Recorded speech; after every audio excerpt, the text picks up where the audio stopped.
Hola les gens de YouTube! Si tu fais partie de ces personnes qui ont plein de projets, qui ont du mal à les organiser et qui ont du mal à s'y retrouver et qui ont même du mal à démarrer leurs projets, du mal à passer à l'action, alors cette vidéo est faite pour toi. J'ai mis au point une petite technique pour t'aider à t'y retrouver dans tes projets, pour t'aider à voir quels sont les projets vraiment importants pour toi, les projets qui vont nourrir un objectif qui est plus grand que toi, un objectif qui te tient à cœur, ta mission de vie si tu préfères. Je te conseille de rester jusqu'à la fin de cette vidéo si tu souhaites faire l'exercice avec moi, si tu souhaites réussir à t'organiser et réussir à découvrir quels sont vraiment les objectifs, les projets qui sont importants pour toi.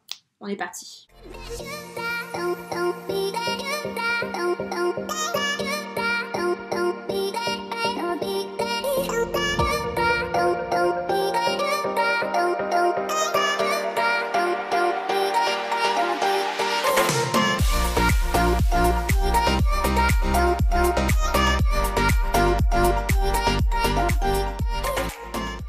J'ai mis un certain temps quand même avant de mettre en place ce petit système, pour la simple et bonne raison que là, on est en temps de confinement et comme toi, probablement, j'ai beaucoup de projets, j'ai envie de faire plein de choses et le souci c'est que j'ai énormément de mal à m'organiser.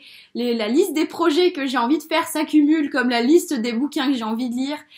Et au final, je sais plus par où commencer et mes journées durent pas 24 heures, mais je pense qu'elles durent genre 36 heures. Il se trouve qu'à mon anniversaire, j'avais reçu ce livre, donc le livre des décisions, un livre qui est vraiment passionnant. Alors c'est un petit bouquin en fait, si vous voulez regarder un peu l'intérieur. Hop. Alors moi je suis une passionnée de graphique, pour ceux qui ne le savent pas encore, de graphique, de mind map, etc. Alors forcément quand j'ai commencé à le feuilleter, c'était juste waouh. Et j'ai pensé que c'était le bon moment de me replonger dedans réellement et de vraiment lire tout ce qu'il y avait dessus, de me replonger dans les graphiques. Et franchement ça a été bénéfique et c'est ce qui m'a inspiré cette technique. Alors bon, je vais quand même être honnête avec vous, j'ai mis en place cette technique il y a quand même pas très longtemps et je m'en suis servi jusqu'à maintenant et jusqu'à maintenant ça fonctionne pour moi. Ça m'a soulagé d'un poids, très sincèrement. Et j'ai quand même envie de voir ce que ça va donner dans le temps. J'y crois, très franchement j'y crois.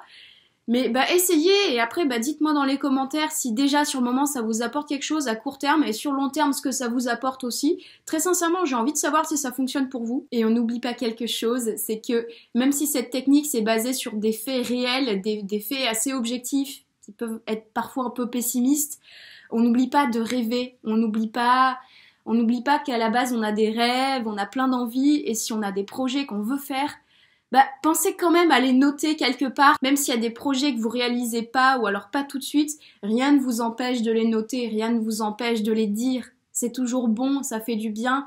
Et si on les dit pas et qu'on les garde pour soi en se disant ouais non mais de toute manière je pourrais jamais le réaliser, vous allez garder ce poids-là et ça va pas être bon pour vous. Alors, venons-en aux faits. Pour savoir si un projet est réellement important pour toi, il y a 4 questions à te poser, 4 facteurs à prendre en compte. Alors, le premier, c'est combien de temps, par jour, par heure, par semaine, par mois ou par an, tu penses à ce projet?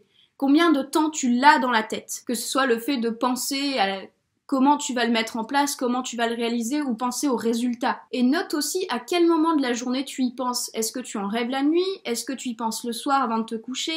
Est-ce que tu te poses des questions au moment où tu t'endors? Est-ce que tu te poses des questions et tu y penses juste au moment où tu te réveilles et où tu sautes du lit? Est-ce que tu y penses au moment où t'as faim, vers midi, le soir, j'en sais rien? Ou alors est-ce que tu y penses au moment où tu es en train de faire autre chose? Par exemple, au moment où tu es dans une salle en train d'étudier dans un grand amphi, ou au moment où, je sais pas, où tu fais tes courses, au moment où tu es en train de bosser dans un bureau, je sais pas. Selon le moment dans la journée et les circonstances dans lesquelles tu y penses, ça va pas forcément donner le même message, ça va pas forcément avoir le même impact pour toi. Si mettons tu y penses à 14h au moment où tu es au bureau en train de bosser sur un dossier de compta, ça veut peut-être dire éventuellement que le truc sur lequel tu es en train de bosser t'ennuie et c'est un peu une manière de t'échapper pour aller faire autre chose par la pensée. Si tu y penses le soir avant de t'endormir, c'est que tu as envie que ce projet-là berce tes rêves. Donc ça veut peut-être dire que c'est vraiment une aspiration profonde. Alors je sais, c'est pas simple de savoir, de repérer à quel moment est-ce que tu penses à ce projet-là. Et il y a un truc qui est pas mal, que moi j'ai testé, c'est une application qui s'appelle To-Be. Alors, je précise, ce n'est pas un placement de produit pour To-Be, c'est une application en fait qui te permet de te donner des petites phrases perso et ton téléphone va les répéter de manière aléatoire dans la journée. Et toi, au moment où tu prends ton téléphone et que tu reçois la notification, tu as cette phrase qui s'affiche. Et tu peux mettre par exemple la petite alerte à quoi je pense là tout de suite maintenant. Et ça te permet de mettre une conscience sur ce que tu penses. Tu verras qu'au fur et à mesure, c'est pas possible, j'ai toujours une mèche dans la figure. Tu verras qu'au fur et à mesure tu t'y repéreras un petit peu plus facilement dans tout ce fatras de pensée et tu arriveras à repérer plus facilement à quel moment tu penses à ce projet. Deuxième question.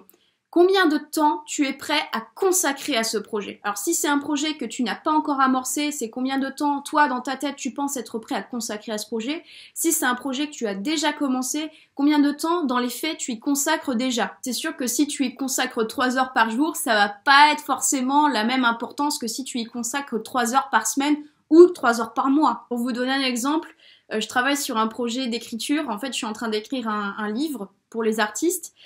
Et alors c'est un projet auquel je pense tout le temps. Ça m'arrive d'en rêver la nuit aussi. Et très concrètement, comme j'ai tendance à m'éparpiller un peu à droite à gauche, je bosse sur ce projet à peu près 1 heure tous les 2 jours. Et encore, c'est pas vraiment constant parce que toute l'année où j'étais en études et j'avais des projets à côté et j'étais tout le temps à l'école, enfin quand je dis tout le temps, j'y étais dans la journée. Je bossais beaucoup moins de temps sur ce projet-là, je devais y passer peut-être le temps du week-end et la semaine je bossais sur mes projets à l'école et depuis que je suis en confinement je travaille beaucoup plus dessus et des fois je peux y passer des après-midi entières. Donc comme quoi les priorités ont un petit peu changé pour moi à cause des circonstances ou grâce aux circonstances si on veut. Et c'est vrai que quelquefois il y a un net décalage entre le fait de penser au projet et le fait d'agir. Et je comprends que ce soit pas évident d'être objectif, de pas se voiler la face et de voir réellement quel temps on passe sur ce projet et combien de temps on y pense. Des fois, on travaille plus sur le projet que ce qu'on y pense et inversement. Ça dépend de chacun. Et si après tu as vraiment du mal à voir combien de temps tu passes sur ce projet, mets-toi des petits objectifs. Par exemple, tu vas te mettre, je sais pas, je vais bosser là-dessus, sur ce projet, mettons, entre 14h et 15h, tous les lundis et tous les mercredis, par exemple. Comme ça fera partie de ton emploi du temps. Et t'auras pas à passer des heures à dire « Ah, faut que je travaille dessus, parce que tu l'auras inclus dans ton emploi du temps. Donc, dans tous les cas, tu vas bosser sur ce projet. Alors, passons à la 3e question. As-tu les moyens financiers de mettre en œuvre ce projet? Selon la taille du projet, le budget va pas forcément être le même et c'est vraiment un élément qui est à prendre en compte. Si, mettons, tu veux passer une semaine de ski à la Plagne avec tes amis, mettons, tu veux passer la semaine avec une dizaine d'amis, le budget va pas forcément être le même que si tu veux passer la semaine avec 3 amis dans une petite station dont le prix du forfait va être beaucoup moins cher. Si vraiment tu n'as pas du tout les moyens financiers de te permettre de faire ce projet-là, rien ne t'empêche d'écrire encore une fois ce projet sur un papier, de le ranger dans un tiroir ou d'économiser pour réaliser ce projet. Dans tous les cas, garde-le dans un coin de ta tête si jamais tu ne peux vraiment pas le réaliser. Alors comme quoi on dit toujours l'argent ça fait pas le bonheur, l'argent c'est pas utile dans la vie. Oui, mais si tu as des projets dans la vie, l'argent te servira toujours à quelque chose. Et des fois je me rends compte que quand on a un projet qu'on a vraiment envie de réaliser, c'est incroyable comme on peut être créatif pour trouver des moyens de le réaliser. Par exemple pour ton week-end de ski à la Plagne avec tes amis, tu peux toujours trier un peu tes affaires et faire un vide-grenier. Ou alors tu peux faire de la vente sur le Bon Coin, sur Vinted, tu peux faire des heures sup, tu peux économiser un tout petit peu sur le budget alimentation sans te priver, note. Tu peux décider de partir un petit peu moins week-end, tu peux décider de prendre le vélo pour aller faire les courses au lieu de prendre la voiture, d'acheter ton nouveau manteau d'occasion au lieu d'aller l'acheter directement en magasin. Oui, ça coûte beaucoup moins cher et c'est toujours aussi utile. Enfin, on a des ressources qui sont à notre disposition qui sont juste dingues, suffit de trouver les bonnes. Et enfin, dernière question à se poser. As-tu l'énergie pour mettre en place ce projet? Je m'explique. Parfois, ton projet peut être tellement grand, il peut y avoir tellement de circonstances extérieures que tu maîtrises pas. Par exemple, si tu veux aller à la Plagne mais que tu habites à Nantes.